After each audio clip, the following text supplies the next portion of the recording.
Hello বন্ধুগণ, আমি সাধনা আরও একটা ঝাঁকানাকা রেসিপিতে তোমাদের সবাইকে স্বাগত জানাই। তো বন্ধুগণ, আমার আজকের রেসিপি মাংসের পরোটা বা চিকেন কিমা পরোটা। এই পরোটাটা খেতে এতটাই দুর্দান্ত টেস্টি হয় যে তোমরা ডিনারের জন্যও বানাতে পারো অথবা বাচ্চাদের টিফিনেও এটা প্যাক করে দিতে পারো। খেতে এতটাই সুস্বাদু। তো চলো আর দেরি না করে রেসিপিটা শুরু করা যাক। চিকেন কিমা পরোটা বানানোর জন্য প্রথমেই যেটা লাগবে সেটা হচ্ছে এরকম একটা মিক্সিং বোল। মিক্সিং বোলের মধ্যে আমি দিয়ে দিচ্ছি হাফ বাটি আটা আর দিয়ে দেবো সমপরিমাণে ময়দা। আমি এখানে আটা আর ময়দা মিশিয়ে করছি, চাইলে কিন্তু তোমরা শুধু আটা অথবা শুধু ময়দা দিয়েও কিন্তু এই পরোটাটা বানাতে পারো, তাতে কোনো সমস্যা নেই। এইবারে দেখো এখানে আমি দিয়ে দিচ্ছি স্বাদ অনুসারে লবণ আর দিয়ে দেবো স্বাদ অনুসারে একটু চিনি। একটু মিষ্টি মিষ্টি খেতে হবে, খেতে কিন্তু বেশ ভালো লাগবে। এবারে দিয়ে দেবো 2 চামচ রিফাইন্ড অয়েল। এবারে সমস্ত কিছুকে খুব সুন্দর করে হাত দিয়ে একদম ঝাঁকানাকা করে ঘষে ঘষে ময়াম দিতে হবে। তো দেখো এইভাবে হাত দিয়ে একদম ময়দাটাকে ঘষে ঘষে সমস্ত কিছুর সঙ্গে খুব সুন্দর করে একদম ঝাঁকানাকা করে ময়াম দিতে হবে। এইভাবে ময়াম দিতে দিতে মিশ্রণটি যখন হাতের মধ্যে দলা পাকিয়ে আসবে তখন বুঝে নিতে হবে যে ময়ামটা ঠিকঠাক মতো হয়ে গেছে। তারপরে অল্প অল্প করে রুম টেম্পারেচারে রাখা জল দিয়ে খুব সুন্দর একটা ডো তৈরি করে নিতে হবে। তো এইভাবে একদম হাত দিয়ে চেপে চেপে ঠেসে ঠেসে খুব সুন্দর একটা ডো তৈরি করে নিতে হবে। মানে প্রতিদিন রুটি তৈরি করার সময় আমরা যেরকম ডো তৈরি করি তার থেকে কিন্তু একটু নরম করে তৈরি করতে হবে, না হলে কিন্তু পরোটাগুলো ফেটে যাবেই। সুতরাং ডোটা একটু নরম করে তৈরি করতে হবে। ডোটা আমি নরম করে তৈরি করে নিয়েছি। উপর দিয়ে আরও একটু সাদা তেলে এইভাবে ব্রাশ করে দিতে হবে, মানে বুলিয়ে দিতে হবে। একটু তেল বুলিয়ে দিলে কিন্তু ডোটা একদম সফট থাকবে। তারপরে এটাকে আধ ঘন্টার জন্য মানে 30 মিনিটের জন্য ঢাকনা বন্ধ করে মানে ধামা চাপা দিয়ে একটি সাইডে রেখে দিলাম। এইদিকে একটি পাত্রে আমি নিয়েছি বোনলেস চিকেন। এই চিকেনের মধ্যে কিন্তু কোনো রকম হাড় নেই, হাড় ছাড়া কিন্তু মাংসগুলোকে নিতে হবে। তারপরে এরকম একটা মিক্সিং জারের মধ্যে সমস্ত চিকেনটাকে দিয়ে দিলাম। তারপরে ঢাকনা বন্ধ করে খুব সুন্দর একটা পেস্ট করে নেব। মাত্র 2বার ঘুরিয়ে নিলেই খুব সুন্দর একটা পেস্ট হয়ে যাবে। তারপরে দেখো চলে আসলাম কড়াইয়ের কাছে। কড়াইতে দিয়ে দেবো 3 থেকে 4 চামচ সাদা তেল। গ্যাসের ফ্লেম মিডিয়ামে রেখেছি। গ্যাসের ফ্লেম মিডিয়ামে রেখে তেলটা যখন গরম হয়ে যাবে হালকা করে একটু ঘোটানাটা করে নিলাম। এইবারে এর মধ্যে 3 থেকে 4টে কাঁচা লঙ্কা আমি একটু ঝিরিমিরি ঝিরিমিরি করে কুচিয়ে রেখেছিলাম, সেই ঝিরিমিরি কুচানো কাঁচা লঙ্কা দিয়ে দিলাম। আর বড় সাইজের একটা পেঁয়াজ দিয়ে দেবো। পেঁয়াজটাকেও খুব সুন্দর করে একদম ঝিরিমিরি ঝিরিমিরি করে কুচিয়ে রেখেছিলাম। এইবারে পেঁয়াজ আর কাঁচা লঙ্কাটাকে হালকা করে একটু ঘোটানাটা করে নিয়ে এর মধ্যে দিয়ে দেবো 1 চামচ গ্রেট করে নেওয়া রসুন। রসুনের কোয়াগুলোকে এইভাবে একটু ঝাঁকানাকা করে গ্রেট করে নিয়েছিলাম। রসুনটাকে দিয়েও হালকা করে একটু ঘোটানাটা করে এর মধ্যে দিয়ে দেবো 1 চামচ আদা। আদাটাকেও একদম ঝাঁকানাকা করে গ্রেট করে নিয়েছিলাম। তো দেখো 1 চামচ গ্রেট করা আদা দিয়ে দিলাম। তারপরে আবারও খুব সুন্দর করে ঘোটানাটা করে নেব। যখন আদা রসুনের কাঁচা গন্ধ চলে যাবে তখন এর মধ্যে কিছু শুকনো মশলা অ্যাড করব। তো দেখো এই সময় আমি একটু শক্তপোক্ত খুন্তি নিয়ে নিয়েছি, কারণ তলা দিয়ে লেগে যাচ্ছে, তাই একটু শক্তপোক্ত দেখে খুন্তিটা নিয়ে নিলাম। তারপর এর মধ্যে দিয়ে দিচ্ছি স্বাদ অনুসারে লবণ, দিয়ে দেব পরিমাণ মতো হলুদ গুঁড়ো। এইবার এর মধ্যে আমি দিয়ে দেব হাফ চামচ জিরে গুঁড়ো, দিয়ে দেব হাফ চামচ ধনে গুঁড়ো আর দিয়ে দেব হাফ চামচ কাশ্মীরি লাল লঙ্কার গুঁড়ো। কাশ্মীরি লাল লঙ্কার গুঁড়োটা আমি কালারের জন্য ব্যবহার করছি, তোমরা এখানে ঝাল লঙ্কার গুঁড়োটাও দিতে পারো। আর দিয়ে দিচ্ছি চিকেন মশলা। চিকেন মশলাটা আমি দিয়ে দিচ্ছি, তোমরা চাইলে কিন্তু এখানে তন্দুরি মশলাটাও দিতে পারো, তাহলে খুব সুন্দর একটা ফ্লেভার হবে। এবারে দিয়ে দিচ্ছি দেখো 1 চামচের 3 ভাগের 1 ভাগ গরম মশলার গুঁড়ো। এবারে সমস্ত মশলাটাকে খুব সুন্দর করে ঘোটানাটা করে এইভাবে 30 থেকে 40 সেকেন্ড একটু ঘোটানাটা করে নিতে হবে। খুব সুন্দর করে ঘোটানাটা করে নেওয়া হয়ে গেলে এর মধ্যে দিয়ে দেবো সেই পেস্ট করে রাখা চিকেনটাকে দিয়ে সমস্ত মশলার সঙ্গে খুব সুন্দর করে একদম ঘোটানাটা করে মিশিয়ে নিতে হবে।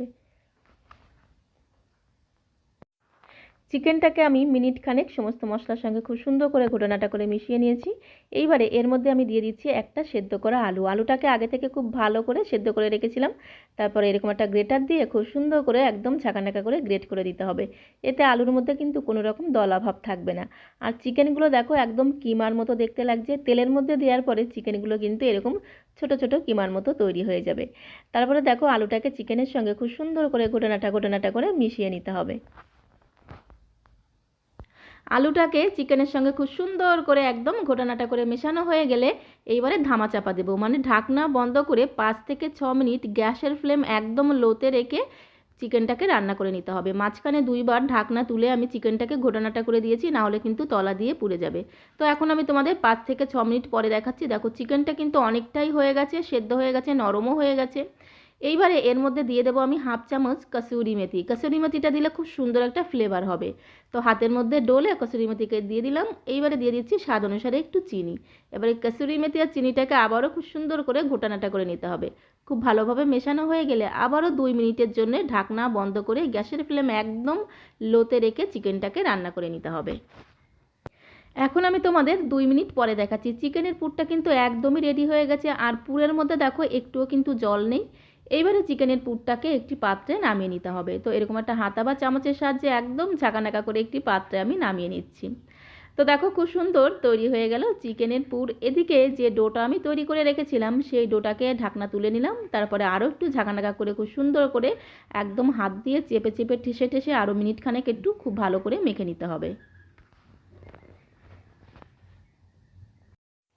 তো দেখো ডোটাকে আরও মিনিট খানেক আমি একদম চেপে চেপে ঠেসে ঠেসে একদম ঝাঁকানাকা করে মেখে নিয়েছি। এতে ডোটা বেশ সফট হয়। এবারে ডো থেকে আমি 4টে লেচি কেটে নিলাম। মানে আমি যে পরিমাণে আটা আর ময়দা নিয়েছি সেই পরিমাণে আটা ময়দাতে 4টে লেচি তৈরি হয়েছে। এবারে এই লেচিগুলোকে প্রথমে একটু গোল গোল গোল গোল বলের মতো তৈরি করে নিতে হবে। তারপরে একটু আটা বা ময়দার মধ্যে এইভাবে একটু মাখিয়ে নিতে হবে। তারপরে হাতের মধ্যে নিয়ে একটা বাটির আকারে শেপ করে দিতে হবে। তো দেখো একদম ঝাঁকানাকা করে এইভাবে কিন্তু একটা বাটির মতো শেপ করতে হবে। আর বাটির মধ্যে অবশ্যই একটু আটা বা ময়দা দিয়ে দিতে হবে, তাহলে কিন্তু তৈরি করতে সুবিধা হবে আর পরোটাগুলোও খুব ভালো ফুলবে। তো দেখো বাটি তৈরি করে নিলাম। এইবারে যে চিকেনের পুরটা তৈরি করে রেখেছিলাম সেখান থেকে 1 থেকে 1.5 চামচ অথবা 2 চামচের মতো পুর বাটির মধ্যে দিয়ে দিতে হবে। খুব বেশি পুর দেওয়া যাবে না, তাহলে কিন্তু পরোটাটা ফেটে যাওয়ার সম্ভাবনা থাকবে। তো পরিমাণ মতো পুর দিয়ে খুব সুন্দর করে একদম ঝাঁকানাকা করে মুখটাকে আটকে দিতে হবে। তো দেখো খুব সুন্দর করে ঝাঁকানাকা করে মুখটাকে আটকে দিলাম। তো এইভাবে প্রত্যেকটা লেচি কিন্তু তৈরি করে নিতে হবে।